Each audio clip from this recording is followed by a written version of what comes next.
Bonsoir, voici l'analyse technique du CAC 40 pour le 11 avril. Alors aujourd'hui c'est les vacances pour certaines tranches, mais ce n'est pas les vacances pour tout le monde. Alors voici l'analyse technique du CAC 40. On va commencer par le calendrier économique. Il n'y a vraiment que deux valeurs à retenir. Ça sera celle de 11 heures avec le ZOO allemand ainsi que la zone euro. Et puis il faudra sauter à 16 heures donc aux US pour le rapport Jolt sur les nouvelles offres d'emploi pour le mois de février. Alors on va regarder ce CAC 40. Alors vous l'avez déjà vu sur le site, on commence à parler d'une autre technique de trading qui est beaucoup plus avancée que le chartisme traditionnel ou autre pattern que déjà je vous ai montré. Donc j'essaye de vous apporter quelque chose de nouveau. Donc c'est vrai que ça peut surprendre, c'est vrai que c'est difficile à changer nos habitudes, mais croyez-moi, donc la technique que je vous montre, que l'on vous montre, c'est une technique qui est assez nouvelle et donc les formations des traders notamment se font sur ce système là, donc c'est quand même bon de le comprendre. Alors je ne vais pas parler donc spécialement ce soir de cette technique, je vais revenir sur la première, celle qui vous tient à cœur, puisqu'elle est, c'est vrai, je le reconnais, plus explicite, mais petit à petit je vous insérerai des données de façon à vous adapter à cette nouvelle façon d'analyser les graphiques. Alors je vous prévois d'ici le 15 avril d'augmenter les effectifs sur LCB, donc ça permettra d'offrir beaucoup plus de choses, donc beaucoup plus d'analyses, et vous allez voir que ça va énormément bouger, donc restez présents. Je prévois une très belle surprise d'ici la fin du mois, donc restez à l'écoute. Alors on revient sur le CAC 40, on va commencer pour bien faire en hebdo. Alors l'hebdo, vous le voyez, on est toujours appuyé sur cette MM7. Ce qui est intéressant, c'est de voir cette mèche, la défense sur donc les 5046 qui correspondent donc à la M7 actuellement pour cette semaine de la moyenne hebdo, de l'unité de temps hebdo, et surtout cette mèche là on voit bien donc cette incapacité à vouloir descendre, hein. Une très belle défense, on est venu retracer à peu près 50% du Marubozu, vous savez ce que je dis sur les Marubozu.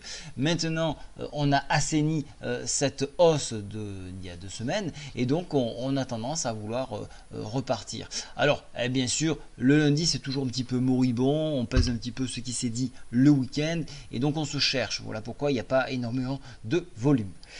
Et ça se voit donc sur les cours. Alors graphiquement, au niveau des indicateurs, pardon, on a toujours cette continuité haussière et il n'y a rien à craindre si les supports supportent les 5046. On commencera de s'inquiéter que si on venait à enfoncer en hebdo les 5046. On peut avoir une incursion en semaine pour le rattraper, comme nous avons tenté de le faire ici. Alors je passe en journalier. Journalier, je vais sauter sur le graphe, je vais l'agrandir. On a toujours ce couloir de tendance, c'est vraiment impressionnant, hein. On tape sur le bas, on revient sur le haut, on tape quasiment sur le bas, on revient sur le haut. Là on cherche à enfoncer la M7 journalière cette fois-ci.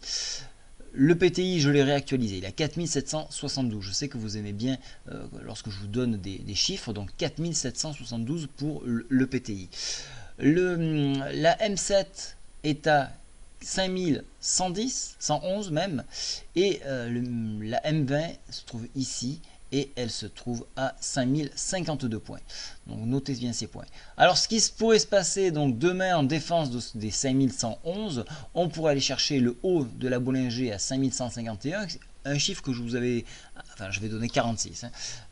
Mais bon, il faut voir que les cours ont un petit peu évolué. Ce qui est intéressant de voir, c'est la Bollinger qui s'écarte à nouveau, donc on ouvre encore les voies vers le plus haut. Donc le point max demain pourrait se situer à 5163, ça va très vite sur ces niveaux, hein, donc c'est pas énorme, hein. On peut aller l'atteindre dans la journée. Il faudra suivre l'actualité.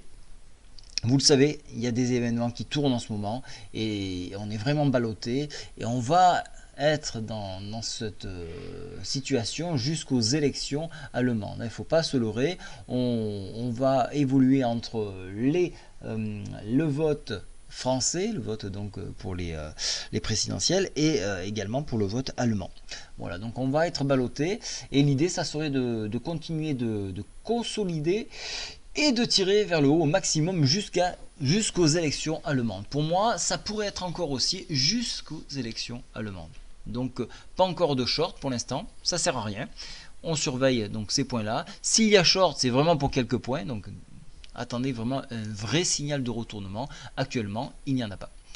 Si je regarde les indicateurs techniques, il y a un petit écrasement au niveau de la MACD, au niveau du stochastique, mais encore une fois, vous voyez, les volumes sont pas exceptionnels.